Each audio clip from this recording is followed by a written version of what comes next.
there's not a camera on you? Yes, absolutely. No, I mean, I think a lot of people think it's harder to work with voice because you kind of can't visualize the scene, but for me, especially because the way that I think about comedy is that it's pretty mathematical, so you're just trying to like kind of unlock the funniest way to say a line, so to be able to just run at the same line over and over again until you nail it, it's very fun, and there's no hair and there's no makeup and there's no attitudes, and you just get in there and you get out. Sometimes I don't even have pants on. Most of the time I don't have pants on. So, no, it's great. It's very, very fun because it just becomes an intellectual exercise, and all the other stuff falls away. I love it. Is that something you've been able to take into your podcast as well? Like, between podcasting and vocal acting, like, is it kind of the same? Do you take the same approach on that, or is like, for podcasts, is it more just?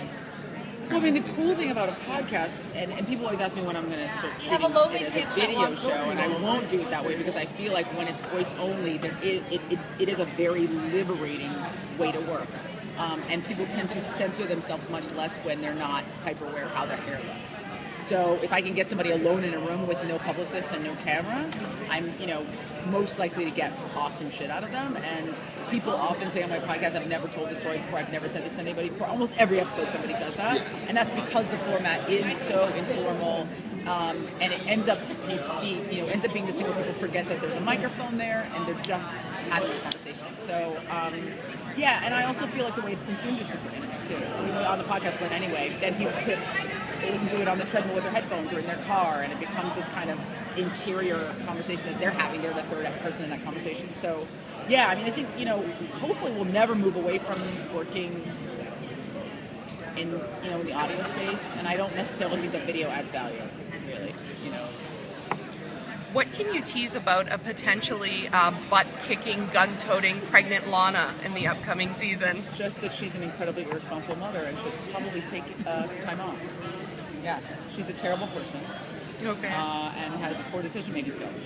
Sorry.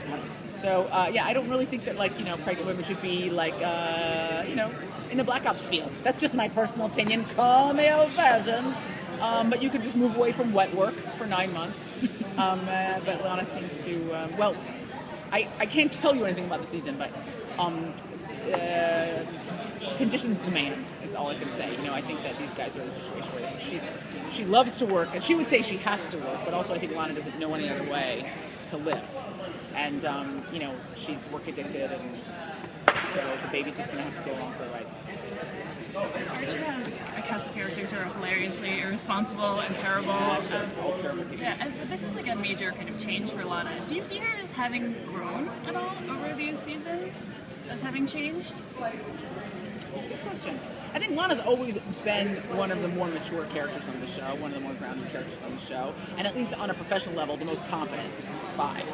I think that, her problem is that for a long time she was grooming herself to take over for Mallory. And I think what she realized was that ISIS is a rickshaw operation with very tenuous ties to the government and an alcoholic boss who sends them out every week to go rescue her sex tapes from foreign agents. So I think she started to realize that she was fighting for a job that she didn't necessarily want. I think that's why she got pregnant, because she just was like, my legacy is going to be, shitty office coffee, and my horrible alcoholic ex-boyfriend is going to die from, giant crystalline gallstones at 45. So I think she's looking to imbue her life with some meaning. But I also think that, like most things in life, it's not necessarily going to turn out the way that she planned. And, I'm really hoping the father of the baby is Burt Reynolds. I think would be really happy. Do you find it easier to play the character as seasons go on, or do you find it hard to keep it fresh? It's easier, but I worry about keeping it fresh. So I think I know her really well, and I think I know what the guy's like, and I think I know how to make her funny, but I do worry sometimes that I walk in all right, let's do this, one take Tyler. And so it is, I'm always concerned about making sure that the show is funny, because I love the show so much. I love it more than the fans, because I get money from it. So you guys love it, but I want to have sex with it, and it's really important to me that it stay awesome.